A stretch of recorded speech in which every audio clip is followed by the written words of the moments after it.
Hi, everybody. It's Alex Jarett with Technology Executives Club. This is the Technology Executives Review for the month end of July 26, and we talk about AI in the enterprise, advanced tech, and industry news. We've got a special segment today where we're going to talk about AI use in nonprofit and charities, and we really appreciate it. My guest host today and guest analyst, industry analyst in charge of industry partnerships for the Midwest for PCs for People is Loren Williams. Loren, how are you?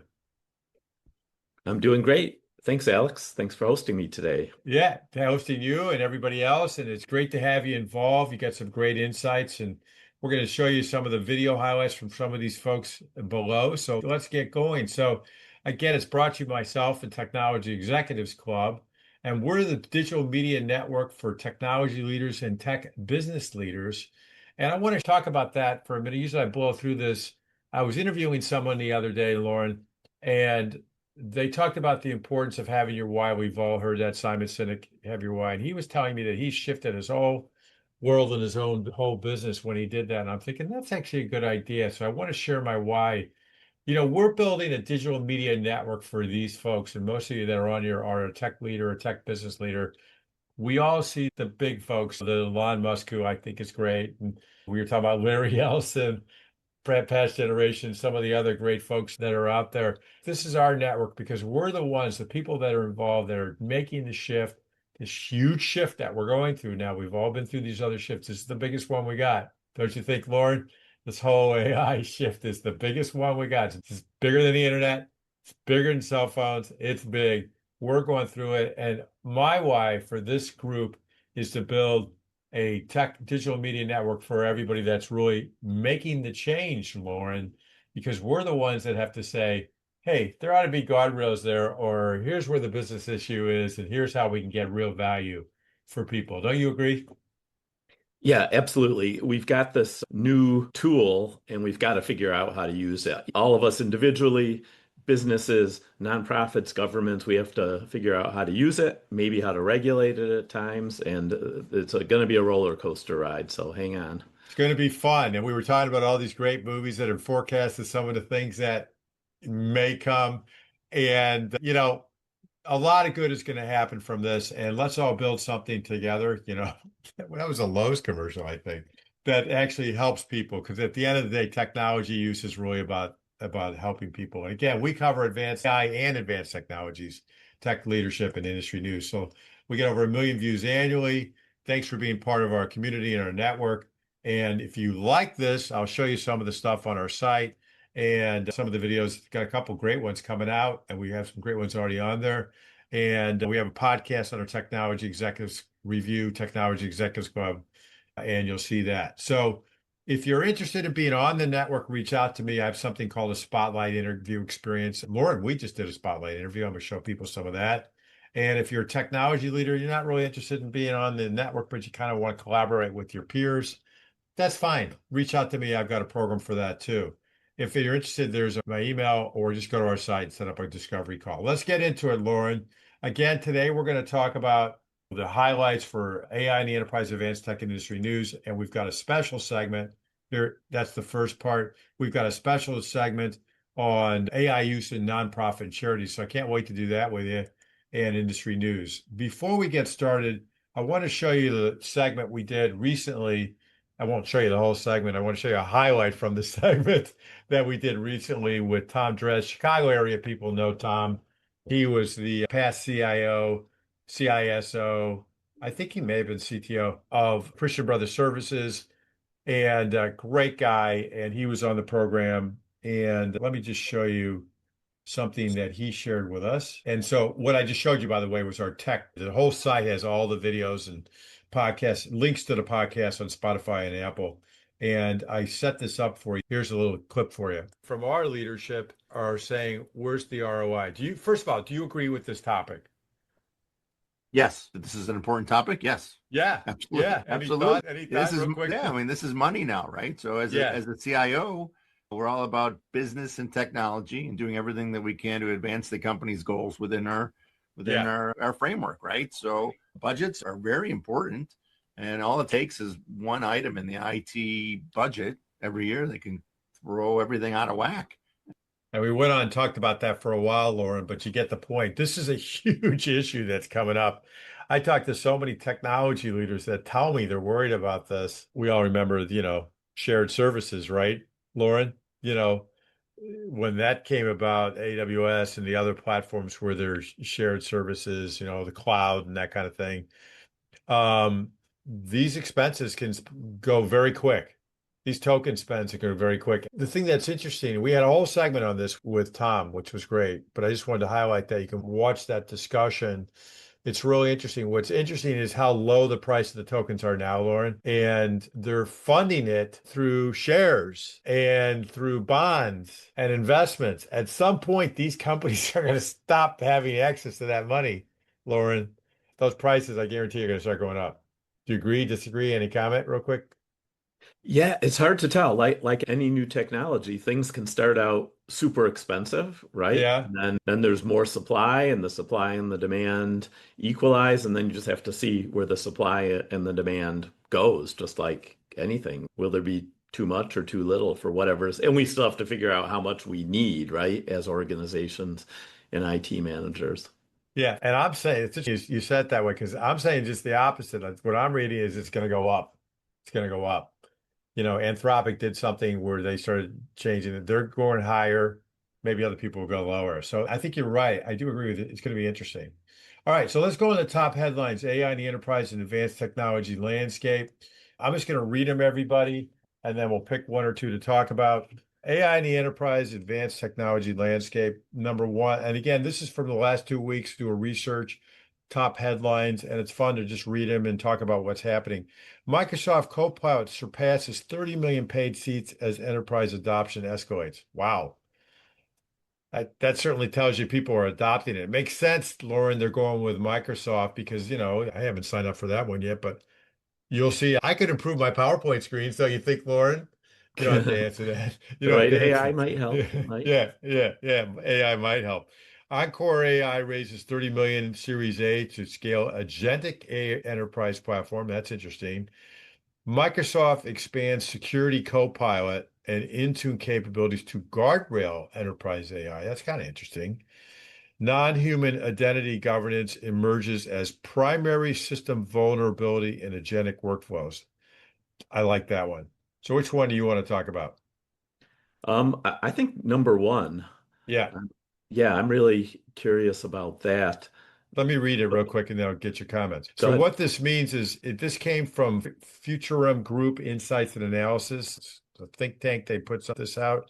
Enterprise seat expansion is proving that core Copilot adoption has crossed the tipping point.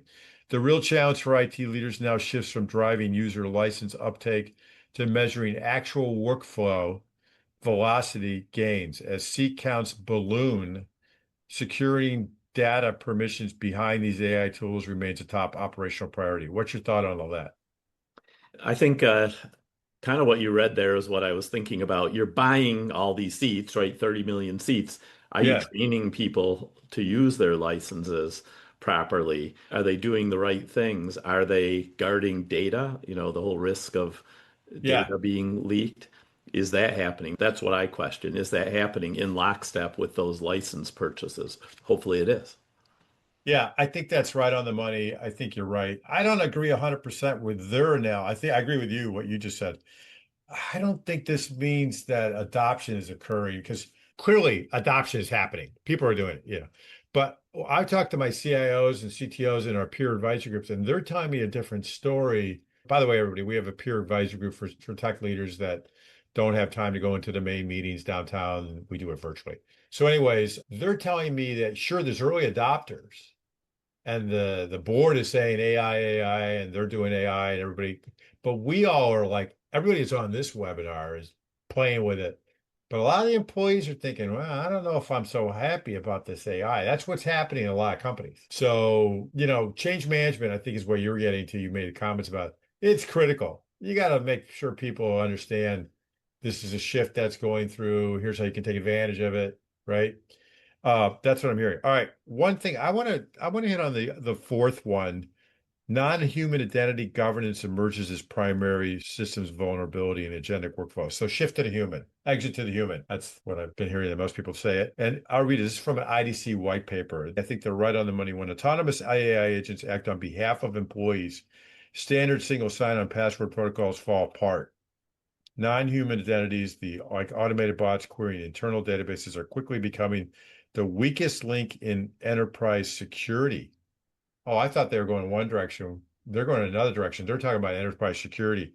CISOs must establish zero trust identity frameworks specifically designed for machine-to-machine interactions. 100%. I heard this 3 years ago. I interviewed somebody about security. You got to it's not trust but verify. It's don't trust and still verify.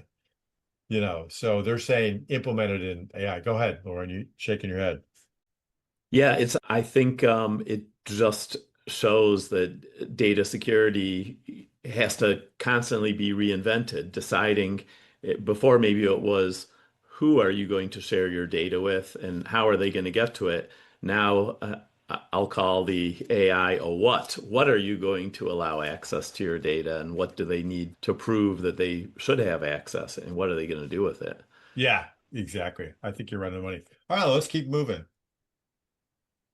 I want to show you the spotlight from Amar Lingham, who I think Amar's on. Hi, Amar.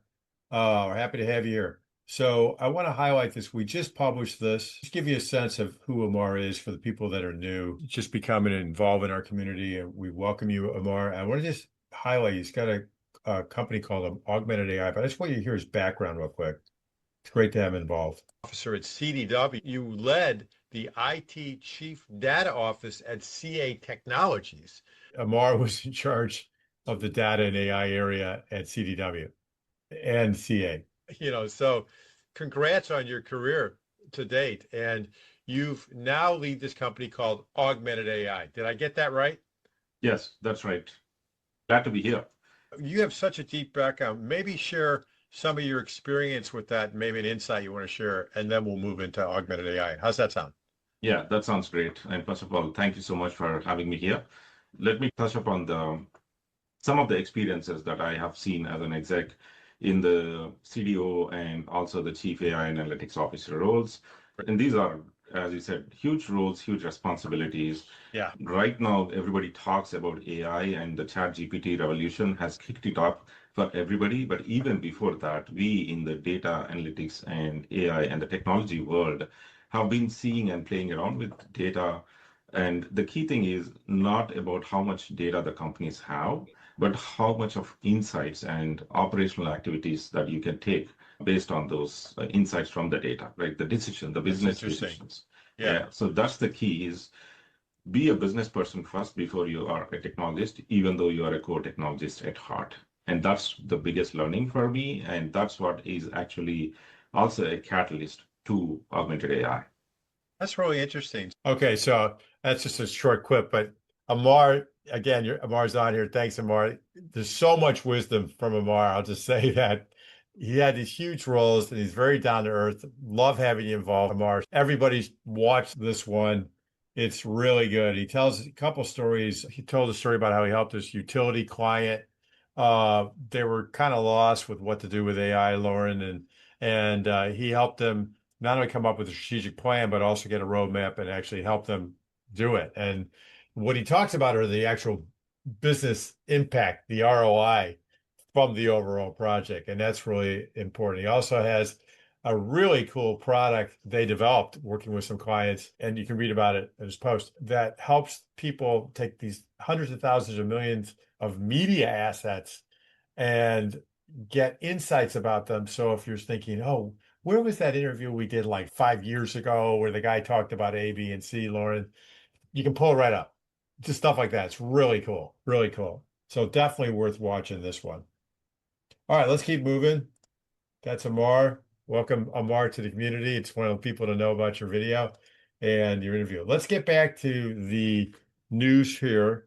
And can you see the slide with the new news?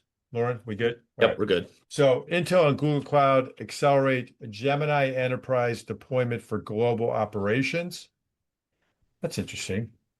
Model price realignment continues as flagship providers squeeze inference costs. I keep saying we're going to keep hearing about price adjustments. InfraWeave AI raises 120 million pounds Series B to scale AI infrastructure as code. That's a new one for me. That's from the AI conference London Market Briefing. Multi-step tool calling architectures take over enterprise software workflows. There you go. That's a hot one. So which one do you want to hit? I think I'd like to hear more about number 7 there. The Series investment A. there. Yeah. Yeah, All right. I'll read it real quick, and then I want to do number 8 also. sure. So managing high performance compute and model hosting environments manually is becoming impossible at enterprise scale. Infrastructure as code platforms tailored for AI allow IT departments to automate and audit cloud resource provisioning. This gives enterprise architects the guardrails needed to control shadow IT and runaway token burn. Good pick. That was exactly the topic we were just talking about a minute ago. So Yep. as soon as someone announces it, there's a problem. Somebody else comes in with $120 million or pounds. That's actually like, how much is a pound? How many dollars is a pound, you know? 1.6 or 1.7 maybe? Yeah, it's more than 120 million bucks. It's a Yeah, lot more. probably Yeah. 200. It's Yeah, 200 million 100 million dollars. US. So congrats to those folks at InfraWeave for raising that. We hope you solve the problem because you're on a good topic. All right, so let me do this last one because you hear about agentic AI and that's all the news is and all the ads and everything. Multi-step calling to architectures take over enterprise software workflows. What this means, the dominant design pattern in enterprise software has officially shifted from single text generation to multi-step execution. Don't see any issues with that. Do you, Loren? Modern challenges. Modern model architectures are built specifically to trigger APIs, query databases, and complete tasks autonomously across disparate software systems. IT teams must modernize their underlying data pipelines to feed these tool calling agents in real time. Wow, that doesn't seem like a big project. What's your comment on that one? Yeah, I mean, it sounds like sounds pretty complicated to Yeah. me, but it sounds like something that those in the know feel like they have to solve it to make things work more efficiently. Yeah, well, we talk about this. We had a summit this last year, and data, getting your data all set is obviously critical, but there's going to be pushback because, the executives have heard about data lakes and all that other stuff for years. Remember, these things go in cycles, but there's no question garbage in, garbage out. And if you don't have your data ready, um, it's not going to work. And I think Amar said it right up front. It's all about insights for the business and advanced workflows that actually carry the business forward. So I think that's interesting. We'll see how it all plays out, like you said. Um, I'm seeing a lot of tools come out that help people with the data, like a Mars product, where people are going to say, hey, here's the problem. And we'll never get there manually. As many bodies as you can throw it, even overseas where they're less expensive. There's a there's a better way to do it. So we'll see how that works out. All right, let's keep moving. Now we're going to move into our special report. And everybody, what I do is I have a separate intro and exit for this because we publish this separately also in addition to it. So at the end, don't leave because I'm not closing out the webinar. And right now I want to introduce our special report. This is Alex Jarett with Technology Executives Club and Technology Executives Review with a special report. This is on AI use in nonprofits and charities. I've got with me today Loren Williams, who's in charge of enterprise partnerships in the Midwest for PCs for People. Loren, how are you? I'm doing great, Alex. Thanks for hosting today. Yeah, glad to have you here. We got something special we're going to show from you in a minute, but right now we're going to get right into it. This is a special report on how nonprofits and charities are using AI. Let's go through the way we'll do this is we'll go through some headlines. We'll pick one or two to talk about. How's that sound? Sounds great. All right, let's do it. I'll just read them real quick. Charity Engine launches Copilot, first voice-driven agentic AI platform for nonprofit fundraising. That seems like a good idea. The Hackett Group SG&A study, nonprofits and enterprises pivot to AI operating models. Interesting. Charity Digital Skills Report, Routine AI usage among nonprofit reaches 79%. That's interesting. It makes sense. Everybody in nonprofits is trying to squeeze out value from every dollar. Finally, philanthropic funders shift to direct capacity building grants for nonprofit AI infrastructure. All right, which one you want to hit? I'd say number 3 here. All right, Charity Digital Skills Report. All right, I'll read that one. Charity Digital Skills Report 2026, routine AI usage among nonprofits reached 79%. What this means, nonprofit teams are aggressively adopting off-the-shelf AI tools for content creation and daily administration. However, while baseline usage is high, a major gap remains in strategic implementation and formal policy training. Nonprofits desperately need clear guidance to move from informal experimentation to secure operational integration. What do you think about all that? You're in a nonprofit. We should tell everybody it's PCs for People. Well, we want people to know about PCs for People. First, tell us real quickly your thoughts on this, and then we'll do something about what you guys do. I mean, I'm not surprised about the amount of usage. I would say, as somebody who moved into the nonprofit world about 5 years ago, Yeah. everybody is wearing a lot of hats and has a lot of demands. And if you can buy yourself back some time, whatever you're doing for the nonprofit, you can get more done, you can contribute more to the mission. And AI certainly seems like a tool to be able to help. And then I think, as these things tend to go, individuals figure it out sooner than organizations do in Yeah. many cases, is the Yeah. second part of what that paragraph said. Yeah. I think you're right on the money. I don't know if this is a general rule, but people that are working in a nonprofit, you're aligned with the mission for the most part. Yeah. Because, it's not just a profit motive, not that the ideal thing to me is that you got the both, but I'm an entrepreneur. So it seems to me that if you're that kind of individual, you're working in an organization, you're going to look at a tool like this and say, hey, we can get more done. Let me dig in. So my guess is adoption. This is what it's saying. Adoption among nonprofits and charities might actually be higher on the individual level. Is that kind of what you're saying too? Oh yeah. Yeah. Because people are so busy, they need it. Can we hire somebody to be my assistant? No, we don't have the budget for that. That's Right. what the average nonprofit manager is probably thinking. Can we license somebody for a few bucks a month to be my assistant? Yeah, maybe we can afford that. Right. Yeah, I got 2 or 3 going now right now. I'm sure a lot of people on this webinar are watching this have 2 or 3 going.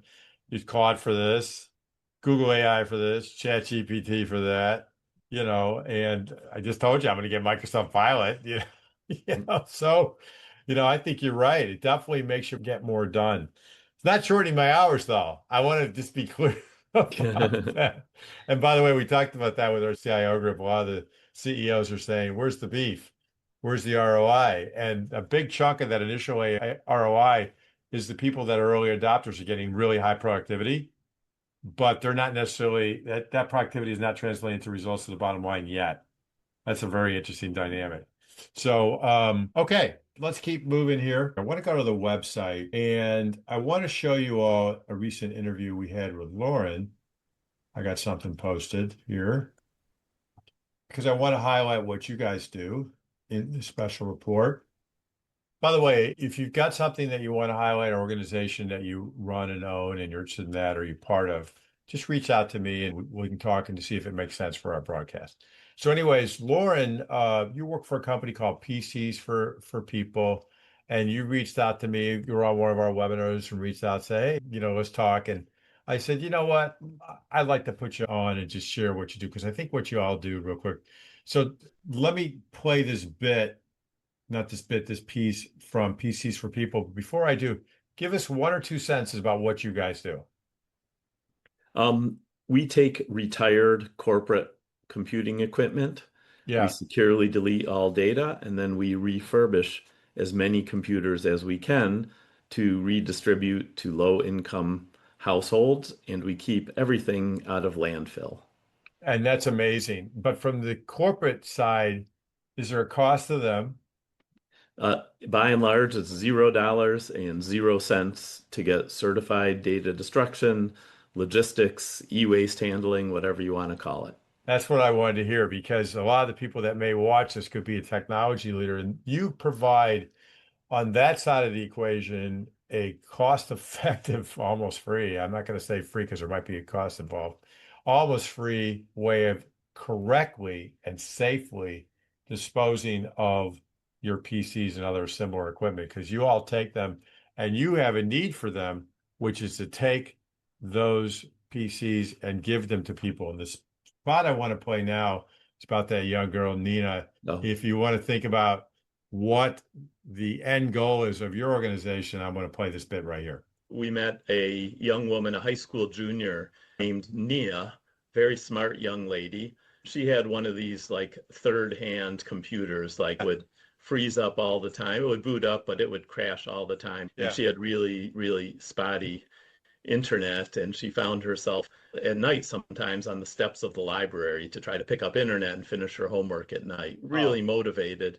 Yeah. But while a lot of her classmates were starting to look at colleges and planning for college, it just wasn't looking like it was in the cards for her. She found out about PCs for People.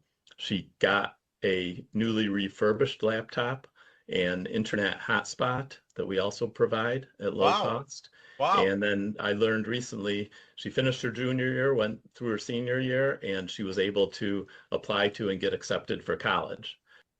I mean, that's a win. That's a great story. I wanted to play that story, Loren, because, for the business side, you all get a great deal. You get a piece of paper that says you did the donation, and it's up to your accountant, your CFO, what you do with that. But on the human side, you really helped this young lady. So that's great. Yeah, it's very gratifying. And there's just from last year alone, there's 32,000 stories like that. Really? See, you hadn't told me that stat. That's amazing. Yeah. So we appreciate what you do. All right, let's get back to the headlines. So here's the next four headlines. OpenAI board expands leadership ahead of community AI grant evaluations. That's interesting. Community support services lead grants for frontline administrative burden reduction. We were kind of just talking about that, and here's some funds for that. NTEN, Nonprofit Technology Network, benchmarking study, 68% of nonprofits lack formal AI usage policies and guardrails. Not good. The efficiency plateau, nonprofits report high AI adoption, but lag in measurable impacts. That's what I was just telling you. I'm hearing on the corporate side too. Which one you want to hit? Yeah, that last one, number 8. I'd like to hear what they have to say about that. Yeah, let's read it. Okay, I'll read it again. The efficiency plateau, nonprofits report high AI adoption, but lag in measurable impact. What this means, much like corporate enterprises, nonprofits are hitting an efficiency plateau where time saved on routine tasks doesn't automatically yield higher revenue or mission impact. True impact requires redesigning staff roles and fundraising strategies around AI capabilities. Without deliberate restructuring, productivity gains remain isolated rather than transformative. What's your thought on that? Yeah, I mean, I could see that's the case. I think all of us are in that learning stage where we can do a quick task a little bit quicker or a bulky task a little bit quicker, but till it's really built into the whole workflow, the whole infrastructure, that's when we'll probably see truly measurable gains in productivity. I couldn't agree with you more. And this is exactly the conversation we had with our virtual peer advisor group, by the way, for Technology Leader. And you are too busy to go to these SIM meetings, which are great, and these other AITP and all these other organizations and conferences. A lot of people are out there that are just too busy. But in our session, we talked about this exact issue, which is, and one of the fellows had a chart that he was measuring efficiency and gains and everything. And he showed this exact thing you just said. You may be doing more work and getting more done, but it's not necessarily translating to the ROI of the actual organization. Now, he did say that once people plateau and reach that point, then it starts to translate into better ROI. And that was very interesting. So I think that, I think you'll see it, but I think it has to get into like you said, it has to get into the workflows, has to get into the operation. And I think for some people it is. Like if you're in sales and you're handling more people, let's just say you're handling your pipeline better, you're going to get more sales, right? We had a client, a member of our community from Edward Don, CIO from Edward Don, Tim Walter, he spoke and they picked the right project, Loren. They picked RFP requests, proposals. And so they were able to increase their throughput. They had a good problem. They couldn't handle all the RFPs. So they're literally turning down the smaller ones. And it turned out to be a big win for them. And you can watch it on our website, by the way. Anything else you want to add to that, Loren? No, I think the other thing is there's probably going back to a whole bunch of individuals are doing something to help them. And I think it's good for managers to find out what some individuals are doing. And if it's effective, build it into everybody else in that role in that organization if it's effective, and then build it into the whole organization. So it's not just these isolated pockets. I think that's a really deep insight because I remember when the PCs came out. But remember when the PCs came out, there were always a couple people that were the early adopters, and these people actually rose in the ranks if they chose to share. Mm-hmm. And that's the key. If you're one of those people with early adopters, start sharing, start being the advocate internally because it's going to help you help the organization. But I think you're right on. I interviewed somebody the other day, and they actually we all hate committees and all this stuff, but they built an AI committee.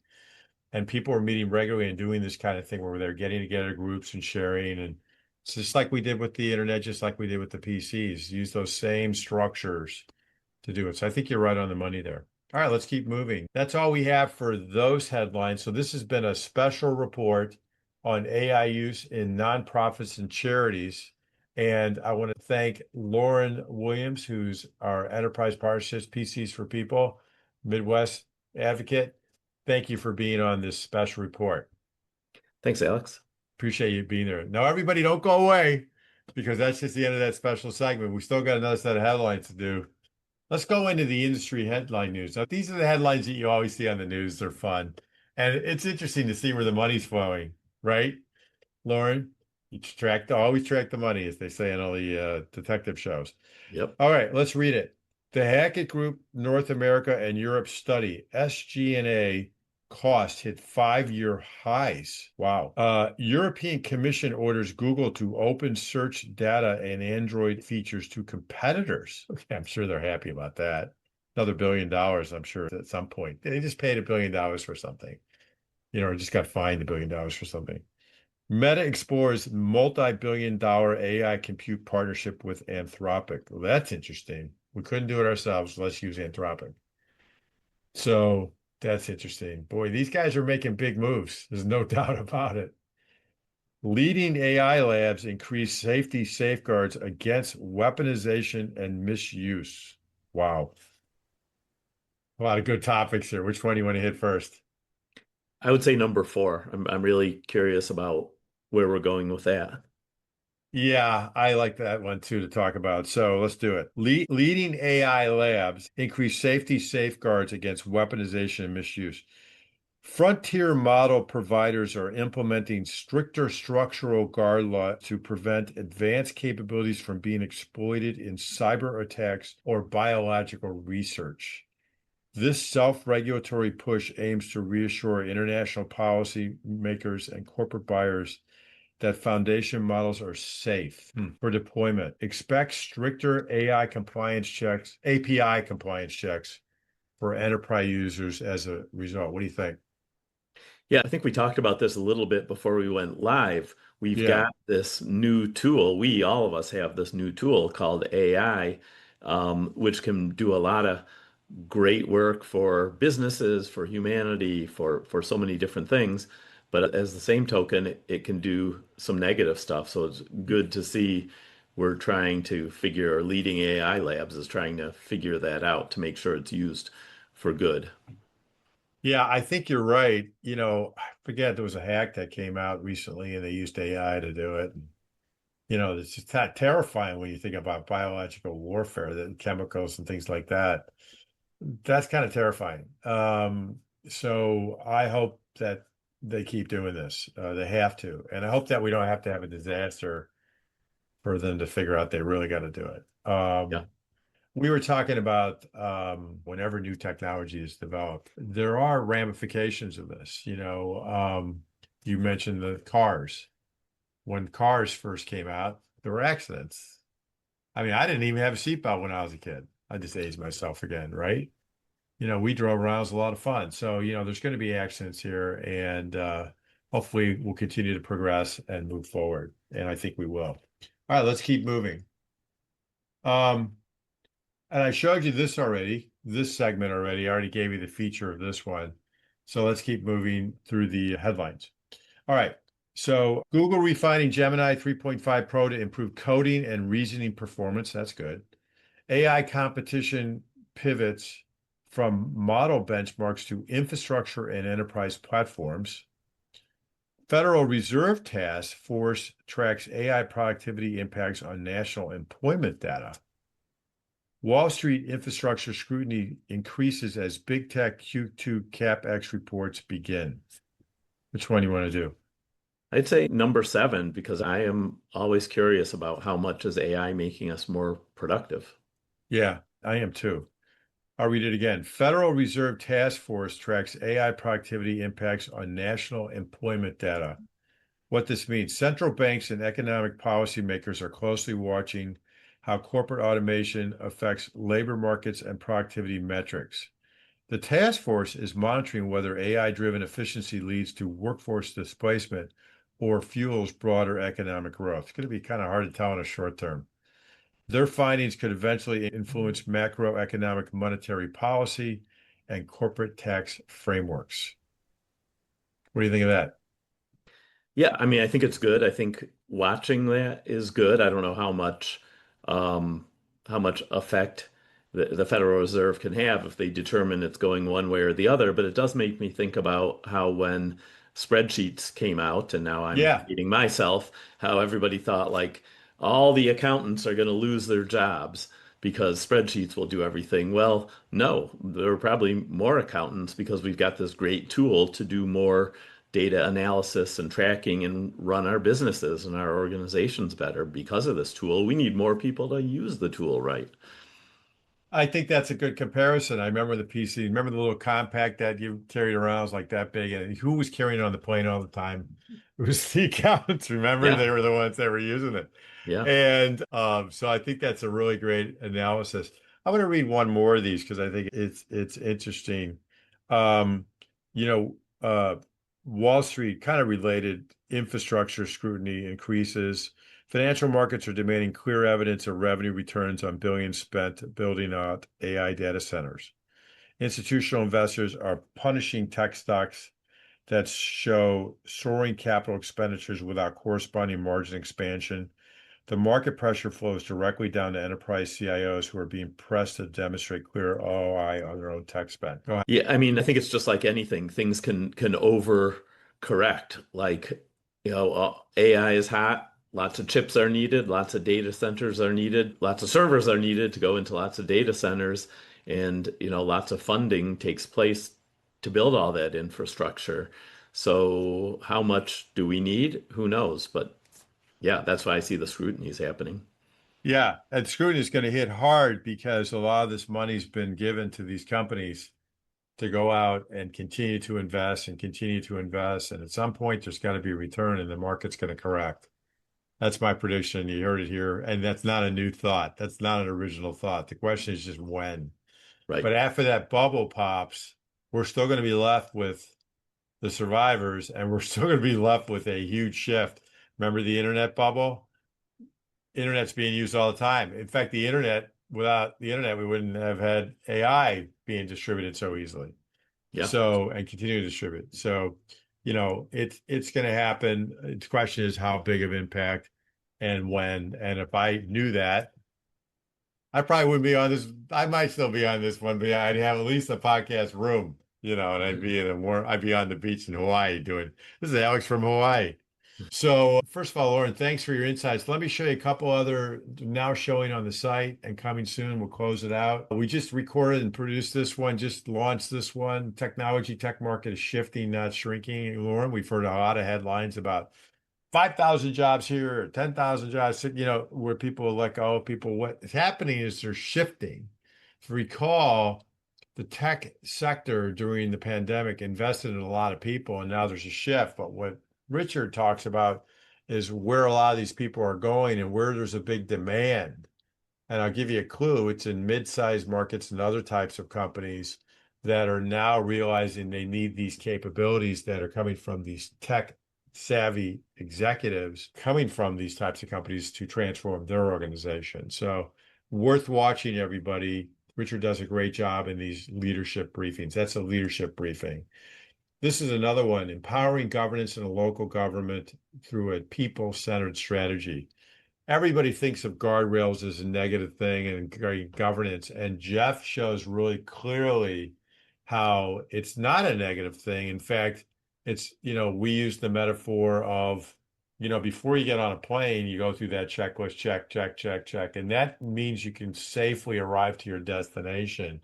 So governance, the way he sees it, the way that he manages it, is a way to get the community involved, the shareholders involved, and put the correct guardrails in and, limits in as a team. Talk about the management team and the people. So people see that it is really a tool, a way to get from point A to point B.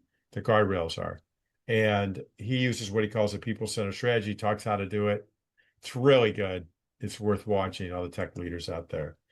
AI project failure, success headlines, key lessons learned.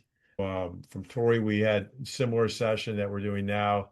Tori is great, really is an expert in project management and project success and project failure recovery, how to recover from a project that's failing. And coming soon is one we're about to release called the 6 Hidden AI and Digital Transformation Project Killers. Turns out, Loren, people are doing these big projects. We talk about the failure rate. The signs are there. You could have a project right now that's failing. You don't even know it. That's kind of scary. It's almost as scary as Terminator, but pretty scary, because it's real. And he teaches you what the 6 project killers are and how to uncover them. And he has a special assessment, which he'll tell you about. But it's important to identify if you've got it before it's too late. So again, Loren, thanks for being on the show. This has been brought to you by myself, Alex Jarett, Technology Executives Club. We're the digital media network and thought leadership community for technology leaders and tech business leaders, covering AI and advanced tech, technology leadership, and industry news. If you want to be featured on Digital Media Network and learn about our complimentary spotlight interview experience, that's how we met, Loren. And schedule a discovery call on the site or reach out to me directly. If you're a technology leader and you want to collaborate confidentially with your peers on a virtual basis, learn about our virtual peer advisory program. Schedule a discovery call on the site. We'll let you use one of the services, parts of the services, just to try it out. And you can see if that's something you want to be involved with long term. If you're interested in either, there's my email or hit me up on LinkedIn or go on my website. And thank you for being here today, Loren. Everybody, thank you for being here on the webinar, on the show. And Loren, any final comments before I close it out? Thanks for hosting me. This has been a lot of fun today.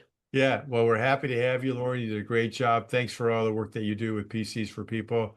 Everybody, just remember, technology is about people. This is your channel. This is your network. And it's a platform for you to get your voice heard. And we appreciate you all being here. Thanks, everybody. Have a great day. Bye-bye.